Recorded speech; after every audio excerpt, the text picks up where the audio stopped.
خیر اب تو ہوں مذہبی آدمی نہیں تھا، لیکن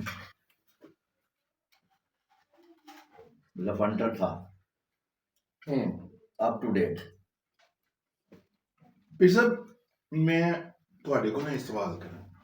انہوں نے ایک لفظ بولیا کہ میں مذہبی نہیں سی۔ انسان جو تو پیدا ہوتا ہے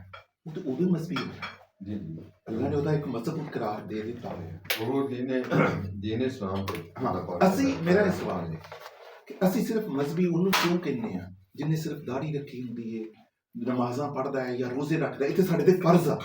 یہ تے ہر مذہبی تے فرض ہے، انہوں مذہبی اسی کیوں کہنے ہیں، دوسرے نوں مذہبی کیوں نہیں کہتے؟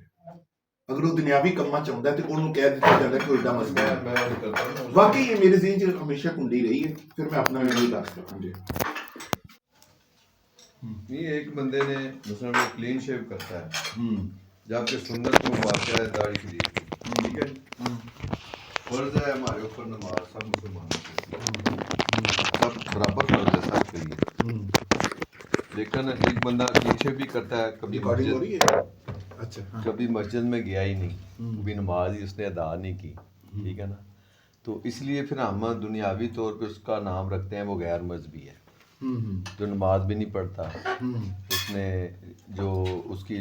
بناوٹ ہے، ظاہری بناوٹ یا اس کی شکل و صورت سنت کے مطابق نہ ہوگی تو پھر ہم کہیں گے کہ یار یہ تو غیر مذہبی ہے، نہ نماز پڑھتا ہے، نہ اس کی شکل صورت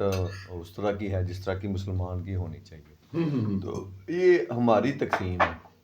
جو داڑھی رکھتا ہے، سر پہ ٹوپی یا پگڑی پہنتا ہے، نماز وغیرہ پڑھتا ہے، ہم کہہ دیتے ہیں یہ مذہبی ہے، اس کا مذہبی رجحان اس کے اندر موجود ہے، یہ نماز کا بھی خیال رکھتا ہے، پابندی کرتا ہے لباس میں، چہرے کی بناوٹ میں، اس نے مذہبی رجحان کی بنیاد پہ داڑھی شریف رکھی ہوئی ہے، اس کو خیال ہے، اندازہ ہے یا چاہت ہے کہ میں سنت نبوی صلی اللہ علیہ وآلہ وسلم اپنے چہرے پہ سجاؤں، تو اس لیے بیسیکلی اس کے دل میں یہ خواہش اور تمنا اس کو اس چیز پہ لے کے آتی ہے۔ حالانکہ اگر آپ دیکھیں نا تو ہمارے معاشرے میں داڑھی رکھنا لوگ اتنا اچھا نہیں سمجھتے، پسند نہیں کرتے، لائک نہیں کرتے لوگ۔ اسی طرح کا بیوی ہے نا تو وہ ہسبینڈ سے کہے کہ یہ داڑھی کیوں رکھ لیا ہے، کلین شیو اچھی لگتی ہے آپ کو، تو داڑھی تو اتنی اچھی نہیں لگتی، یہ ہمارے معاشرے کی بات ہے۔ تو اصل میں جو مسلمان کی بات ہے